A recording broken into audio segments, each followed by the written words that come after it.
Hello 6110 students. I wanted to put together a brief recording to cover the feedback material.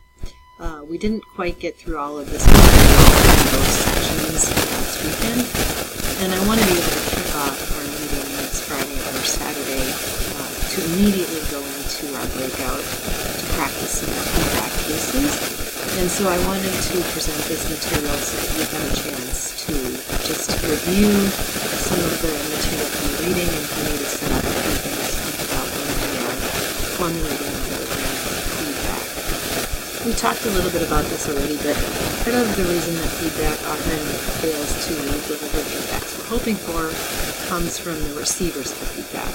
And from both the actionable feedback article and some cognitive incentives article, as well as the performance review readings, what we can see is that things about individuals make it sometimes hard for them to hear or maybe accept feedback, particularly critical feedback when they are receiving it. And one is that we oftentimes can't help but believe the person giving feedback is really have an accurate, full view of behavior. And one problem about this is something we think of as positive illusions or self-opinion effects. And we'll talk more about that this kind of week when we think about some of the biases of perception of others and the decision when it comes to people, decisions, and organizations. I mentioned briefly that this came up in a Google case where there was an example given of a manager who learned that she thought she had been providing one-on-one coaching or good coaching to her employees, and found out only that really they felt that her meetings with these kind of drive-by check-ins and not really focused interactions. And so she had this kind of positive sense that she was already doing those things, but it wasn't until she had some more concrete feedback with definite information about behaviors that she really understood that she maybe wasn't performing to the level she could. Another one is this idea of attribution biases that we'll hear again when it comes to feedback givers. And attribution biases are really prevalent in just the way that we process information. And it simply means that when we think about ourselves, we're rather generous, and if we're underperforming or someone's telling us that we haven't done something they expected us to do, we oftentimes will default to thinking about situations of the circumstance that might have affected our ability to perform, rather than maybe taking ownership of that reason ourselves.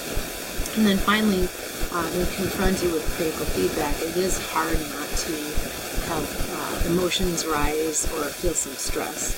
And oftentimes when we get emotional or we feel a certain amount of stress, we have a reaction that's called a threat rigidity reaction, which just means that it's harder for us under those circumstances to engage in a learning mindset or take on new information. So we're just somewhat predisposed, if we're going to have critical feedback given to us, to maybe not be able to process it or take it on fully. And this will come into play when you think about the fact that sometimes you may need to deliver feedback to somebody and then let them rest with it for a little while and think about it, and then schedule another meeting maybe when they can clear a little of that emotional reaction to come back around and talk it through a little bit more. And that might be a way to think about improving the likelihood that your receiver of the feedback actually really hears and processes what you're trying to share with them. Okay. But another really important thing that we learned from the readings last week was that, unfortunately, or who knows, maybe sometimes it's fortunately, but that sometimes it's more about the rater and qualities of the rater that explain variation across people who are getting their performance evaluated or getting feedback given to them. And so some of the things that happen that affect the quality of raters or people who give feedback are these so-called inference-making limitations.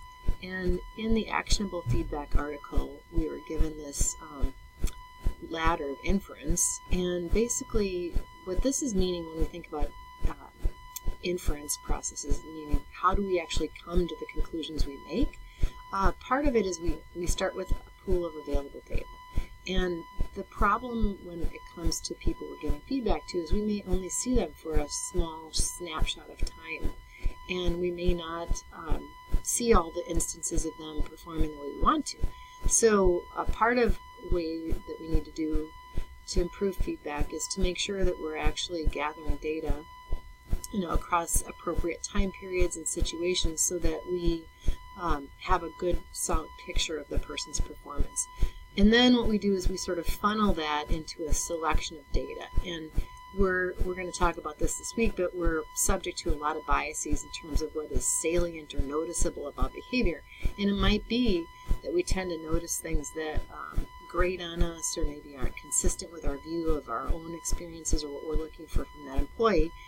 And so we're already getting ourselves into a problem where what we're using to base our feedback on might be data that aren't very representative.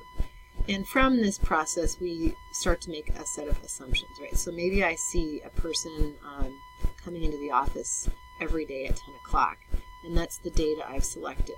I might assume that this person's not very engaged and that they're not really caring about their job and that they're lazy or whatever I might come to as a set of conclusions about that. And I might start to believe that maybe this isn't the employee that I want to have around, and I might take action. So I may go give feedback to that person. I may start some process in HR to note that this is unapproved behavior. But in reality, maybe what we didn't know is this person actually has a terrible commute and so is deciding to stay at home and take care of a variety of activities at home, and perhaps may have even been working since 6 a.m.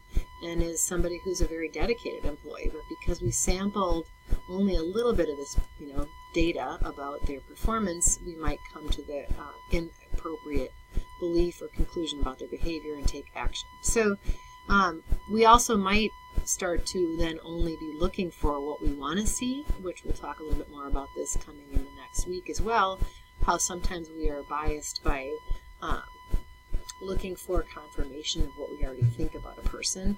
And in this case, again, we may not seem credible when we give feedback to somebody because it appears to them that we're only taking certain behaviors or information very out of context, and then they might reject that attempt at giving feedback.